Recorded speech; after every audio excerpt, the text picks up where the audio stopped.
As-tu déjà eu l'impression que ton ODAH varie énormément et que personne ne comprend pourquoi? Il y a des périodes où tu arrives à avancer et d'autres où tout devient plus difficile. Le focus, l'initiation des tâches, la tolérance au bruit, à la lumière, la régulation émotionnelle. Puis là, tu te retrouves à douter de toi.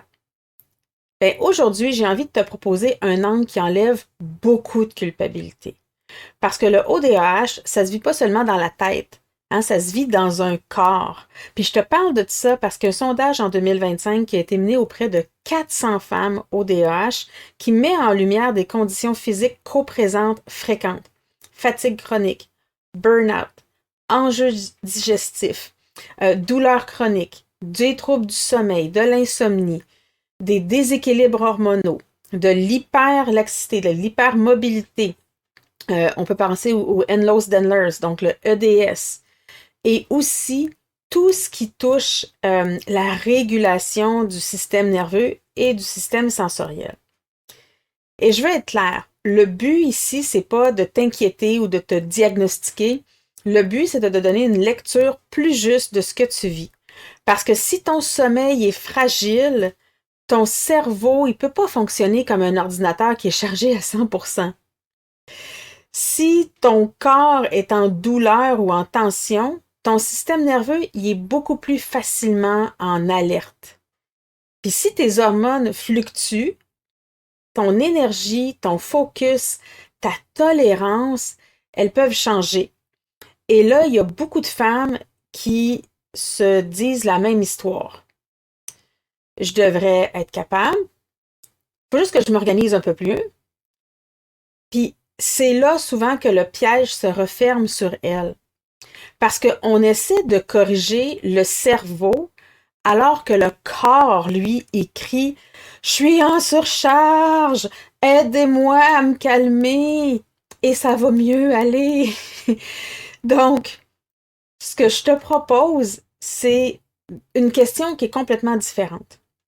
Donc, au lieu de chercher « Ben voyons, c'est quoi qui fonctionne pas avec moi? » Tu peux essayer de te dire qu'est-ce que mon système essaie de me dire en ce moment? Est-ce que je suis en dette de sommeil? Est-ce que je suis en dette d'énergie? Est-ce que mon côté sensoriel est sur-sollicité en ce moment? Est-ce que je suis dans une période hormonale plus intense? Est-ce que je suis enceinte? Est-ce que je suis en période de puberté? Est-ce que je viens d'accoucher? Est-ce que je suis en périménopause, en ménopause, en postménopause? Est-ce que je me sens en sécurité dans mon rythme?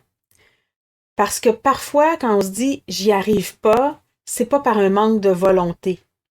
C'est plus le corps qui fait un signal de protection. Et ce qui change une vie, c'est de finalement arrêter de se battre contre soi. De commencer à soutenir son système. Qu'est-ce que ça peut dire? Qu'est-ce que ça veut dire? Ça peut être aussi petit que simplifier, ralentir, ajouter des pauses de régulation de façon consciente, de réduire les sources de surcharge. Il va toujours en avoir des potentielles sources de surcharge, mais de les réduire, de demander de l'aide, du soutien et surtout d'arrêter de traiter la fatigue comme si c'était ta faute. C'est pas de ta faute. Ton corps t'envoie des messages. Est-ce que tu les écoutes? Et quand on est une femme ODAH, c'est d'autant plus important. Donc, si ce message résonne avec toi en ce moment et que tu veux un espace doux, neuro-inclusif pour faire des ponts, relier les points entre le cerveau, le corps, le système nerveux, les hormones, je t'invite à rejoindre les Audacieuses. Les Audacieuses, c'est un programme de 12 semaines d'accompagnement, pas juste pour te donner de l'information, mais pour t'aider aussi à te mettre en action par rapport aux informations qui sont données. Donc, je te mets le lien dans la description et j'aimerais vraiment te lire en commentaire sur Qu'est-ce qui influence le plus ton fonctionnement en ce moment? Est-ce que c'est ton sommeil? Est-ce que c'est ton énergie, ta digestion, les douleurs, les hormones, le côté sensoriel? Puis on va essayer de faire du sens avec tout ça. J'ai bien hâte de te lire.